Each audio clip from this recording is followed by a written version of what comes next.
It was the middle of the night before Putin got home. On Saturday afternoon, he called his 11 most powerful colleagues, his Security Council, to his residence. He told them about his uncomfortable meeting with the EU leaders, and they considered their options in Georgia. Putin also had an appointment with the US Secretary of State, Condoleezza Rice, who was waiting at her hotel in but he was not looking forward to it. He didn't feel like meeting her, one of his close aides recalls, but he knew he had to. Rice was wondering why their meeting was so delayed.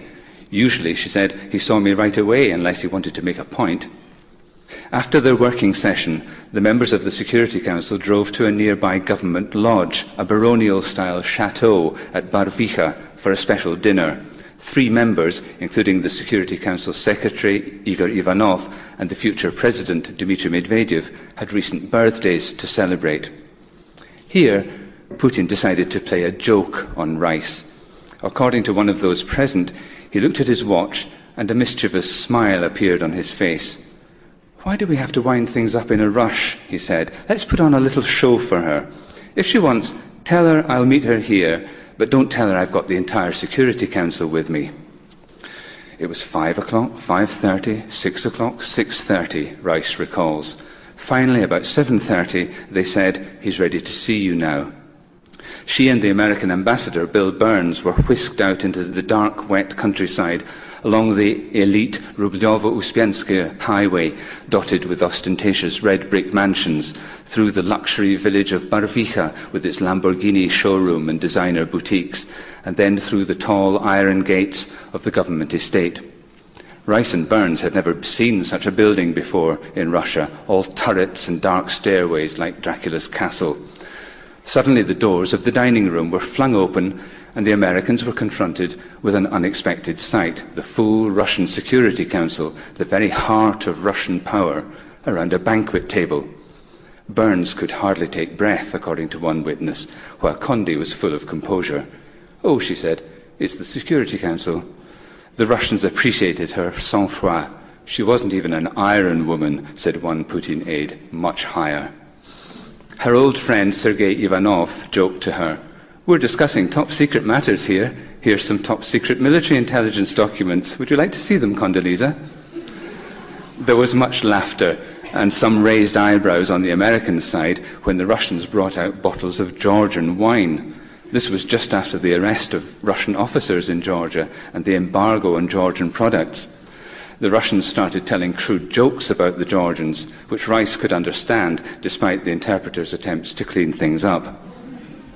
After a while, Rice said to Putin, "You know, we have some work to do."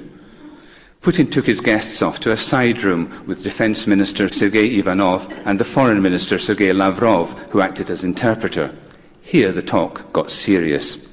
Putin started lecturing Rice about Ukraine, its history and demographics, and why America was wrong to even contemplate bringing it into NATO.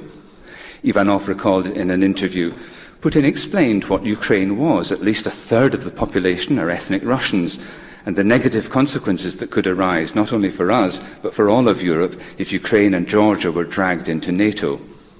According to Bill Burns, Rice retorted that sovereign states had the right to make their sovereign choices about which institutions or alliances they wished to belong to, and that this should not be seen as threatening.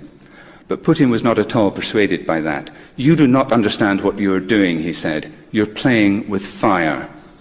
Then the lecture turned to the recent events in Georgia, and Rice decided to give as good as she got. "President Bush has told me to come and say that if Russia does anything in Georgia, there will be a rupture in US-Russia relations." Ambassador Burns recalls that Putin's answer was unmistakable. If Georgian provocations caused a security problem, Russia would respond. Rice could feel Putin's tone turning hard-edged. All of a sudden, Putin stood up, looking angry and intimidating. Reflexively, Rice also stood up, and in her high heels, she was now taller than the Russian, looking down at him. She remembers it as not a nice moment, probably the toughest moment between the two of us. Putin decided to tell it straight. "If the Georgians provoke any violence," he said, "there will be consequences, and you tell that to your president." Lavrov, who was interpreting, didn't translate the last phrase, but Rice had understood.